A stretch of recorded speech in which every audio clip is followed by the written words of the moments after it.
আসসালামু আলাইকুম। আজকের এই ভিডিও থেকে আমরা দেখব Google Ads এর মাধ্যমে কতজন আমাদের অ্যাড দেখে আমাদের বিজনেসকে কল করলো। দ্যাট মিনস আমরা কল ট্র্যাক করব। কল আসলে বিভিন্নভাবে আমাদের কাছে আসে। যেমন কেউ এক্সটেনশনের মাধ্যমে আমাদের কাছে কল করতে পারে, কেউ ওয়েবসাইটে আমাদের নাম্বার দেখে কল করতে পারে। তো আমরা আজকে দেখব কল এক্সটেনশনের মাধ্যমে কিভাবে আমরা কলগুলো রিসিভ করি, সেই কলগুলোর নাম্বার কি, সেই কলগুলোর আমি যে কতক্ষণ কথা বললাম সেটার ডিউরেশন কতটুকু। তো সবকিছু আমরা দেখতে পারবো যদি আমরা কল ট্র্যাকটা সম্পূর্ণ সঠিকভাবে করতে পারি। তো চলুন আমরা শুরু করি। আপনারা অলরেডি জানেন যে এক্সটেনশনটা আসলে কি, তাই না? এই যে অ্যাডের নিচে যে আপনারা স্ক্রিনে দেখতে পাচ্ছেন যে অ্যাডের নিচে এই যে কল আছে। এখন এখানে যদি আমি একটা ক্লিক করি Google আমাকে একটা নাম্বার দেখাবে। তো দেখেন আমি একটা ক্লিক করি এখানে মোবাইল ফোনে হয়তো ডিরেক্ট নাম্বারটাই শো করবে। তো এখানে আমি ক্লিক করলাম। এই যে ক্লিক করার পরে Google একটা নাম্বার দেখাইছে। এই নাম্বারটা আসলে বিজনেসের নাম্বার না। ঠিক আছে? এটা হচ্ছে গুগলের একটা ফরওয়ার্ডিং নাম্বার। গুগল এই নাম্বারটা দিয়ে রাখছে। এখন গুগল এখানে ফরওয়ার্ডিং নাম্বারটা কেন দিয়েছে? কারণ হচ্ছে গুগল যে ট্র্যাক করবে, গুগল যদি এখানে তার ফরওয়ার্ডিং নাম্বারটা না দেয় তাহলে তো সে ট্র্যাক করতে পারবে না। ঠিক আছে? এই জন্য আপনার কনফিউজড হবে না যে আমি তো নাম্বার আমার বিজনেসের একটা, গুগল এখানে শো করতেছে আরেকটা। এটা বিষয় না। এটা হচ্ছে যে গুগল একটা নাম্বার দিছে ফরওয়ার্ডিং নাম্বার, ওই নাম্বারে কেউ কল করলে আমাদের নাম্বারেই কল আসবে, আপনার বিজনেসের নাম্বারেই কল আসবে। তো চিন্তিত হওয়ার কোনো কারণ নেই। ওকে? তো ঠিক আছে, আমরা এখানে এটা ক্লোজ করে দিলাম। ফোন নাম্বারে মোবাইল ফোনে হয়তো বা নাম্বারটাই দেখাবে ডিরেক্ট, এখানে ডেস্কটপে এরকম দেখাচ্ছে। ওকে, তো ধরেন এটা আমাদের একটা ওয়েবসাইট। এখন এইখান থেকে আমি এই যে গোলস দেখতে পাচ্ছেন, গোলসে গেলাম। গোলসে যাওয়ার পর এইখানে দেখতে পাচ্ছেন যে ক্রিয়েট কনভার্সন অ্যাকশন। ওকে, এখানে আমি একটি ক্লিক করলাম। এখন এখানে দেখেন এই যে ফোন কলস, আমরা তো বললাম যে আজকে আমরা ফোন কল ট্র্যাক করব। তো ফোন কলে ক্লিক করলাম। এখান থেকে দেখেন যে প্রথম যে অপশনটা আছে এখানে লেখা আছে যে কলস from ads using call extension or call only ads. তো আপনি অনেকে আমরা কি করি যে কল অনলি অ্যাডস রান করি না, তো ওইটার জন্য ঠিক একইভাবে আপনি কল ট্র্যাক করবেন।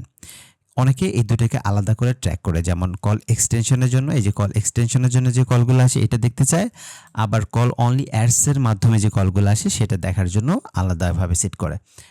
ইট ডাজন্ট ম্যাটার রিয়েলি, আপনি আপনার প্রয়োজন মতো সেট করে নেবেন। যদি আপনার প্রয়োজন মনে হয় যে দরকার হয় যে আমি দুইটা আলাদাভাবে দেখব ডাটা, দেন এবার গুড টু গো। আপনি দুইটা কাজ করবেন এখানে। আমি এখন যে প্রক্রিয়াটা করব এটা আপনি দুইবার করবেন ভিন্ন ভিন্ন নাম দিয়ে। ওকে, তো আমরা এক্সটেনশনের মাধ্যমে কলটা ট্র্যাক করব।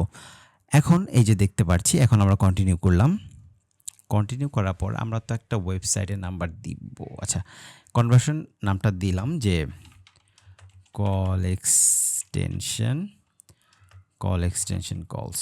ওকে ওকে, তো এই ভ্যালু সেম ভ্যালু 1 থাক। এটা আসলে আপনি যদি ভ্যালু দেন তারপরেও কোনো সমস্যা নাই, ভ্যালু যদি নাও দেন তারপরেও কোনো সমস্যা নাই। এখানে 1, আর এই ব্যাখ্যাগুলো আমি অলরেডি বলে আসছি, এই ভিডিওতে আর বলবোই না। এই 60 সেকেন্ড, 30 ডেজ, ডাটা ড্রিভেন, এগুলো আমি সব আলোচনা করে আসছি আমার আগের ভিডিওগুলোতে। তো এই ভিডিওতে এগুলো বলবো না। তো ক্রিয়েট অ্যান্ড কন্টিনিউ, তারপরে হচ্ছে হয়ে গেছে আমার ডান। ওকে, কল এক্সটেনশন কলের এটা কিন্তু খুবই সহজ, তাই না?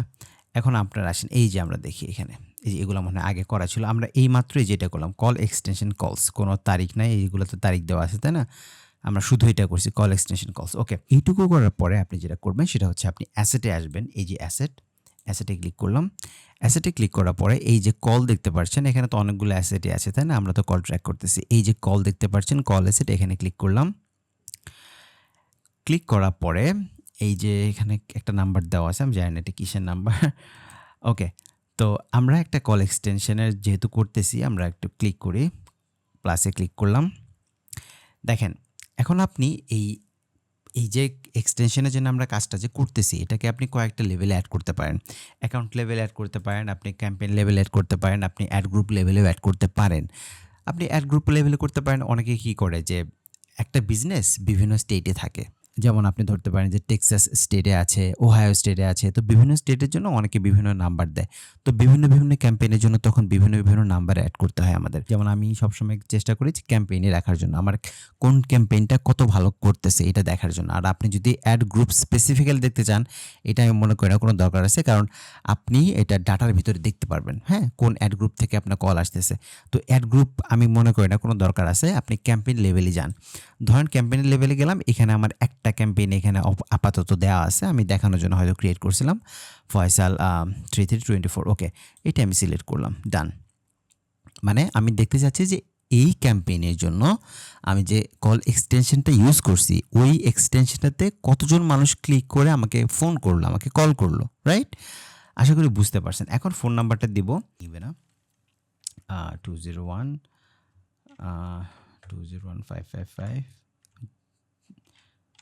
দেখেন এইখানে কিন্তু একটা কথা বলি, যে ফরম্যাটে ফোন নাম্বারটা দেয়া থাকবে, হ্যাঁ, এখানে দেখেন ফার্স্ট ব্র্যাকেট, তারপরে 3 ডিজিট, আবার ফার্স্ট ব্র্যাকেট, তারপরে স্পেস, তারপরে আবার 3 ডিজিট, হাইফেন, আবার 4 ডিজিট। তো এই ফরম্যাটটা আপনাকে সবসময় ফলো করতে হবে, হ্যাঁ। তো এই জন্য আমি নাম্বারটা এভাবে দিলাম। আমরা যখন ওয়েবসাইট থেকে কল ট্র্যাক করব নেক্সট ভিডিওতে, তখন আরও ক্লিয়ার হবে। তো এইটা খুবই সহজ। তো এতটুকু করে নিলাম আমরা, তাই না? ফোন নাম্বারটা দিয়ে নিছি। Call reporting is turn on, এটা সবসময় কল রিপোর্টিং টার্ন অন থাকতে হবে। আর আসেন এখন আমরা এটা কার জন্য করবো, এই যে কনভার্সন অ্যাকশনটা কার জন্য? আমরা তো ক্যাম্পেইনের জন্য করতেছি, ঠিক আছে, বাট সে কার ডাটাটা নিবে? এই যে এখানে তো আমরা আরও আগে করছিলাম, বাট এখন যেটা করছি আমরা সেটা হচ্ছে যে কল এক্সটেনশন কলস, রাইট? এখন আমরা এইটা করছি। আর আগে কোনো একটা কল যদি করতাম তখন এইখানে ডাটা দেখাইতো। আমি দেখাচ্ছি ডাটাগুলো আপনাকে, না হলে আপনি ক্লিয়ার হবেন না। কল এক্সটেনশন কলস, ওকে। আচ্ছা, তারপরে আছে আমাদের কল ইন্টারাকশন বিড অ্যাডজাস্টমেন্ট, ওকে। এখানে অনেকে বাড়ায় দেয়, কমায় দেয়, কিন্তু কমানোর কোনো কারণ নেই। আপনার বিজনেসের মেইন লক্ষ্যই যদি থাকে যে কল পাওয়া, সেক্ষেত্রে আপনি এটা কখনোই কমাবেন না।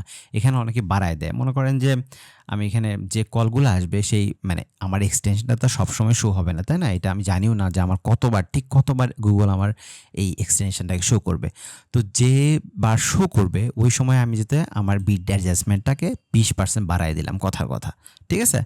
তো অনেকে বাড়ায় দেয়, আরও বাড়ায় দেয় 30%, 40%, মানে যাদের একমাত্র উদ্দেশ্যই হচ্ছে কল পাওয়া, তারা এই কাজটা করে, ঠিক আছে? এটা আমার দরকার নেই। তো ওমা, এরকম কেন হলো? ওকে, তো করলাম, আমরা সেভ দিয়ে দিলাম, ওকে। আচ্ছা, সেভ দিয়ে দিলাম। এখন এই যে দেখেন পেন্ডিং আন্ডার রিভিউ, এটা অ্যাকসেপ্টেড হবে না, কারণ আমি তো ভুল নাম্বার দিচ্ছি, তাই না? এটা কোনো মেক সেন্স করে না। বাট আমি আশা করছি আপনি জিনিসটা বুঝতে পারছেন, তাই না? যে আপনি প্রথমে একটা ক্যাম্পেইনের জন্য একটা কল এক্সটেনশনে আপনি প্রথমে একটা কনভার্সন সেট করবেন কল এক্সটেনশনের জন্য। তারপরে ওই কল এক্সটেনশনটাকে যে ক্যাম্পেইনে আপনি কল ট্র্যাক করতে চান সেই ক্যাম্পেইনটা সিলেক্ট করে ওইটার সাথে বসাই দেবেন। খুবই সিম্পল, ঠিক আছে? আপনারা যদি বুঝতে না পারেন আমাকে অবশ্যই কমেন্টে আবার জানাবেন। এই তো গেল একটা, মানে কল এক্সটেনশন ইউজ করে আমাদের গুগল অ্যাডস দেখে কতজন আমাদেরকে কল করলো। আরেকটা আছে যে আমাদের ওয়েবসাইট থেকে কতগুলো ফোন আসলো। তো নেক্সট ভিডিওতে আমরা সেই জিনিসটা দেখব। তো দেখা হচ্ছে নেক্সট ভিডিওতে।